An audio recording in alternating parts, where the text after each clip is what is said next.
부동산으로 떼돈을 벌고 하는 시대는 생각하기 어렵다라는 거. 모든 게 강남 집값 이야기밖에 안 해요. 우리 항상 강남 집값이 얼마 뛰었고 이런 데 관심들이 많고 정부도 강남 집값 잡는데 뭐 어쩌고 저쩌고 이런 이야기를 많이 하는데 굉장히 비정상적인 상황이고 모든 사람들이 불로소득을 위해서 강남을 쳐다보는 거죠. 다른 식의 접근들을 해야 됩니다. 반복된 실패에도 정부가 거의 학습을 못하고 있는데 이거는 좀 제대로 좀 학습을 해야 된다라는 생각이 듭니다.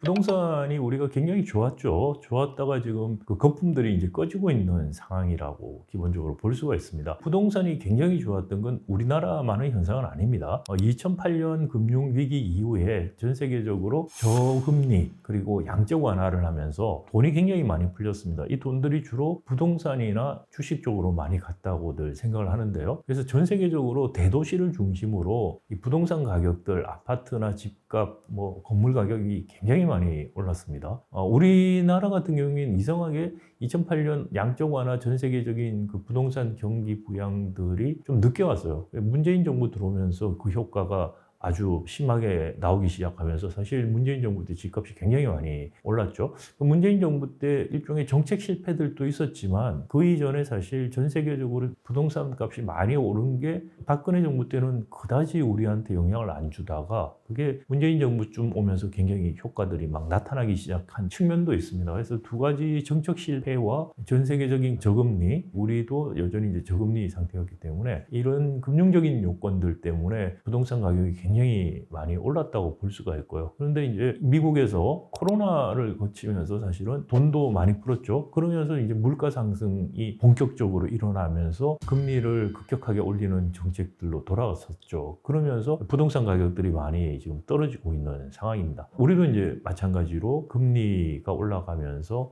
또 경기가 후퇴하면서 부동산 가격이 지금 떨어지고 있는 상황이고요. 장기적으로 보면은 사실 이 부동산 가격에 가장 큰 영향을 주는 것이 세 가지 정도 있다고 생각이 됩니다. 문제가 금리죠. 우리도 지금 금리가 얼마나 큰 영향을 주는가 실감을 하고 있는 상황인데 금리고 두 번째가 경기에 대한 전망입니다. 경기가 얼마나 좋을까라는 그 전망인데 세 번째는 이제 공급 측 요인이죠. 공급에 어떤 부동산 수요가 있는데도 공급이 적시에 따라올 수 있느냐 없느냐 뭐 이런 것들 또는 공급이 과잉 공급이 일어나느냐 이런 것들 때문에 부동산 가격이 결정된다라고 생각을 해볼 수가 있습니다. 그래서 지금 부동산 가격이 장기적으로 어떻게 될 거라는 거는 사실 예측하기 쉽지는 않은데 좀 더 장기적인 측면에서 보면은 이 세 가지 요인들을 가지고서 생각해 볼 수가 있는데요. 첫 번째 이제 2008년 이후에 있었던 전 세계적인 저금리는 다시 올 것 같지는 않습니다. 전 세계적인 경제 위기가 오지 않는 이상은 다시 그런 극단적인 저금리 상태가 올 것 같지는 않고요. 그런 면에서 금리 부분을 생각하면은 그 전에 부동산이 버블이 생긴다고 할 정도의 급격한 상승이 올 것 같지는 않다는 거고요. 두 번째는 이제 경기 측면에서 전 세계적인 경기도 그렇고 한국 경기를 생각해 보면 앞서도 말씀을 드렸지만 그다지 장기적으로 전망이 좋지가 않아요. 그러면 이제 경기 측면에서 그러니까 금리와 경기라는 수요 측면 두 가지가 다 장기적으로 부동산 가격을 올릴 것 같지는 않다. 크게 올릴 것 같지 않다는 거고. 세 번째가 이제 공급 측면인데요. 이제 공급 측면에서 우리가 정책적인 계획들을 수요도 많이 하지만 공급도 많이 하다 보니까 좋을 때 과잉 투자들을 하게 되고 그래서 PF 대출 지금 문제 같은 게 생기죠. 그러면 경기가 나빠지면은 뒤치다꺼리를 하다가 보면은 또 공급이 줄어들고 하는 문제가 생겨요. 그래서 그런 진동폭이 공급 측에서 커지는데 지금은 이제 당분간 아주 먼 미래가 아니고 중기적으로 따지면은 PF 대출이나 중소 건설사들 파산 가능성 이런 것들 생각하면은 공급 측은 좀 더 위축될 가능성이 보여요. 그래서 수요 측면에서는 가격 인상이 될 가능성이 상당히 낮고 그런데 이제 공급 측에서 다시 위축될 수 있으면은 중기적인 측면에서 보면 부동산 값이 아주 급격하게 떨어지거나 할 것 같지는 않다라는 생각이고요. 근데 장기적으로 보면은 제조업 위기 문제나 뭐 산업 공동화 현상이 일어나면 부동산 가격은 거의 폭락할 거라는 생각이 듭니다.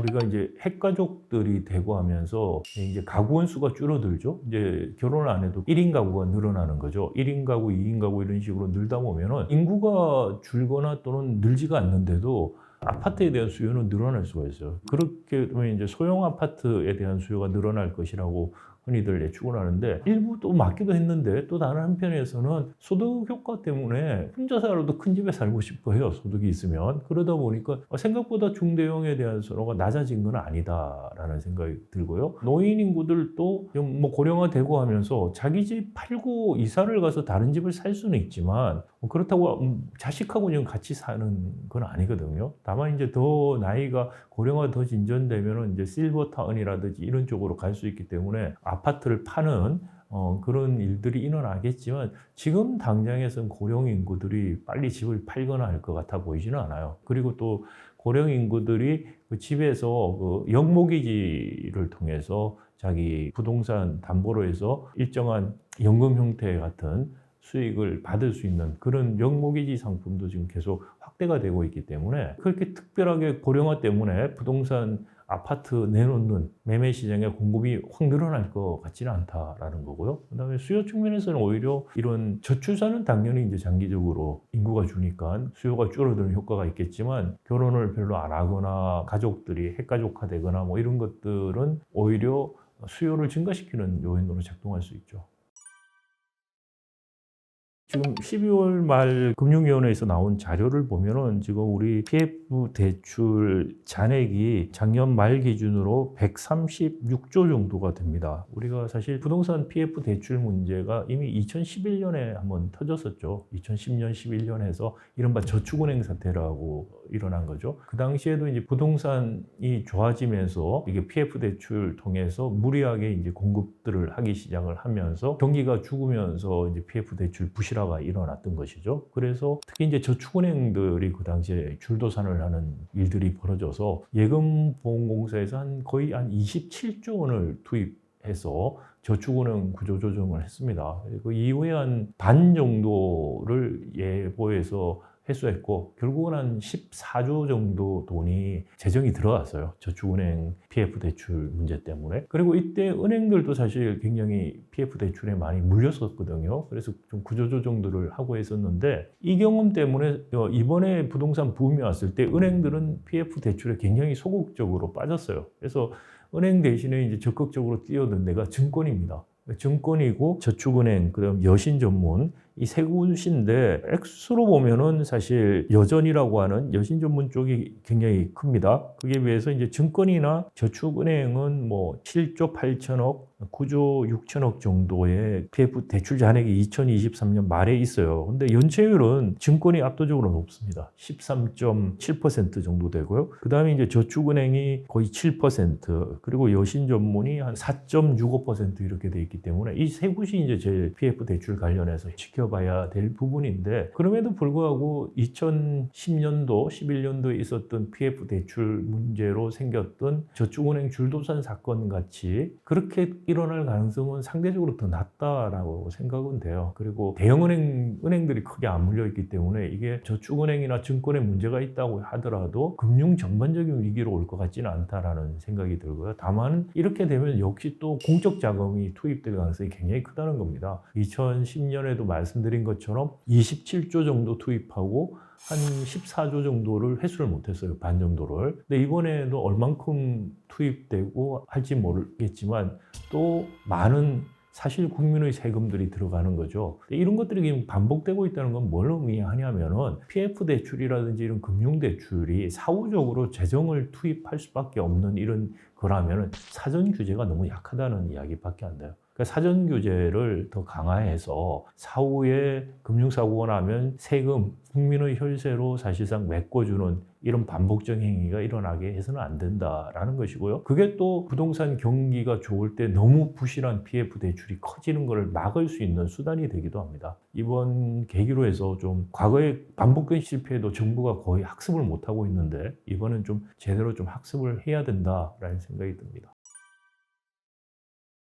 우리 항상 강남 집값이 얼마 뛰었고 이런 데 관심들이 많고 정부도 강남 집값 잡는데 뭐 어쩌고 저쩌고 이런 이야기를 많이 하는데 사실 그 정책의 포커스가 잘못됐다고 생각이 돼요. 이렇게 관심이 많은 이유는 뭐냐면은 부동산에서 엄청난 불로소득을 강남에서 가져간다라는 거죠. 그래서 사실 바람직한 것은 부동산에서 생기는 그 소득, 이익에 대해서 정부가 세금으로 다 환수를 해야 돼요. 그래서 사실 부동산에서 생기는 이익이라고 하는 것은 자기의 노력이라든지 자신의 어떤 생산적인 활동, 그리고 생산적인 투자 이런 거하고 관련이 없어요. 전혀. 대부분이 어떻게 보면은 길이 났다라든지 뭐 GTX가 뚫혔다라든지 입지적인 조건들이고, 그게 대부분 정책이라든지 환경에 의해서 결정이 됩니다. 그래서 집값이 올라갔다는 것은 어떻게 보면 우리가 경제학적인 의미에서 생산적인 활동의 결과로 올라간 게 아니에요. 그걸 지대라고 부릅니다. 이 지대라는 게 안 좋은 의미에서 불로소득이 되는 거죠. 근데 이건 그러면 경제학 이론에서 뭐라고 가르치냐? 지대라고 하는 불로소득 세금으로 거둬야 된다.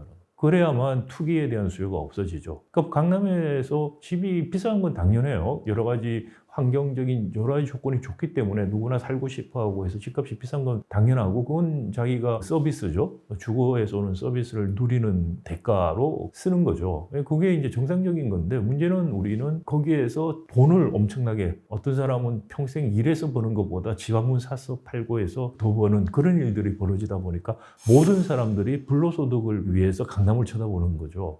굉장히 비정상적인 상황이고, 아주 단순하게 이 불로소득을 궁극적으로 세금으로 다 환수하는 방법을 관하면 됩니다. 제가 그런 것을 부동산 초과이득세라는 식으로, 지금 우리가 갖고 있는 부동산 뭐 재건축 초과이득세 이런 의미가 아니고요. 그다음에 또는 그 보유에 의한 세금, 종부세 같은 이런 의미가 아니고, 궁극적으로 주택을 증여 또는 처분하고 할 때, 그럴 때 그 쭉 자기 이제 라이프 타임에서 쭉 부동산에 의한 이득을, 자산에 대한 기본적인 이자 이익 정도는 공제해주고 나머지는 세금으로 국가에서 환수를 하면 된다고 생각해요. 우리 이제 부동산원 같은 게 생겨서 그런 부동산 개인 정보들이 다 축적이 되거든요. 그래서 실행 가능합니다. 그러면 사실 뭐 강남 집값 올랐다고 해도 불로소득 생기고 뭐 그는 생각할 필요 없고요. 그다음에 그런 제도가 들어오면은 투기적인 수요 때문에 집값이 이렇게 오르지도 않을 거예요. 그래서 정상화시키는 방법이고, 정부가 사실 관심을 가져야 되는 거는 중산층이 자기 집을 마련할 수 있는 그런 금융적인 지원을 하는 겁니다. 지금 우리는 모기지 제도가 적극적으로 도입돼 있지 않은데, 미국식인 모기지 제도를 적극적으로 좀 도입해서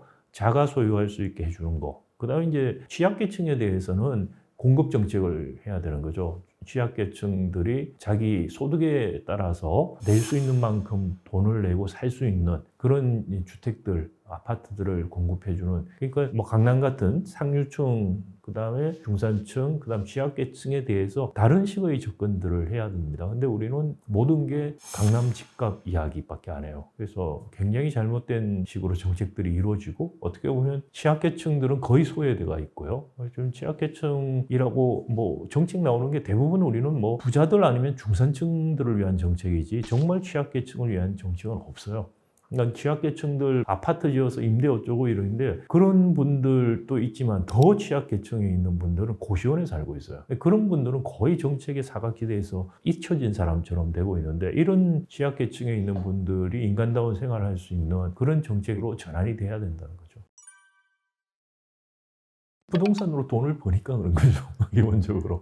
지금 우리가 경제 발전 단계를 거치면서 부동산 값이 굉장히 많이 뛰었죠. 근데 앞으로는 이런 식의 경제 발전 단계에서 성장률을 기대하기 어렵기 때문에, 제가 말씀드린 것처럼 부동산으로 떼돈을 벌고 하는 시대는 생각하기 어렵다라는 거. 그게 이제 그러면 좀 바뀌기 시작하지 않을까 싶어요. 거기에다가 부동산으로 불로소득을 엄청 누릴 수 있는 것이 과세를 통해서 불가능하게 만들면은 집값이 좀 더 정상화가 되면서 부동산에 대한 집착, 또는 부동산이 전체 자산의 80%를 차지하는 기이한 이런 일들이 없어지기 시작할 거라고 저는 생각이 됩니다. 그래서 그런 현상이 일어난 건 기본적으로 세금 문제, 그리고 경제 성장 과정에서 있었던 집값의 급격한 상승이라는 두 가지로 설명할 수 있지 않을까 생각합니다. 만약에 장기적으로 봐서 우리가 제조 위기라든지 산업 공동화 현상 같은 게 나면은 부동산 시장은 굉장히 어려워질 거라고 생각이 됩니다. 거기에 비해서 그런 경우가 되더라도 지금 같은 과세제도, 조세제도가 바뀌지 않으면은 강남 불패 신화는 깨지기 어려울 거라고 생각이 돼요. 그러니까 빈익빈 무익비가 심해질 거예요. 그러니까 경제 위기 같은 것들이 오게 되면은 사실상 양극화가 훨씬 더 심화됩니다. 그렇게 되면 돈 가진 부자들이 강남에다가 집을 사고 그게 더 투기적인 수요를 불려오고 하는 현상이 벌어지겠죠. 그래서 강남권, 그리고 이제 비강남권 또 특히 이제 동남권 산업단지가 몰려있는 동남권이 초토화돼 버린다면은 이 지방과 수도권 격차 또 수도권 안에서 강남과 비강남 지역들의 격차들은 훨씬 더 커지기 시작하면서 양극화 문제가 굉장히 심각해지고 물론 이런 사회적 양극화가 심해지는 것은 경제 전반에도 나쁜 영향을 미치는 악순환이 될 수 있겠죠.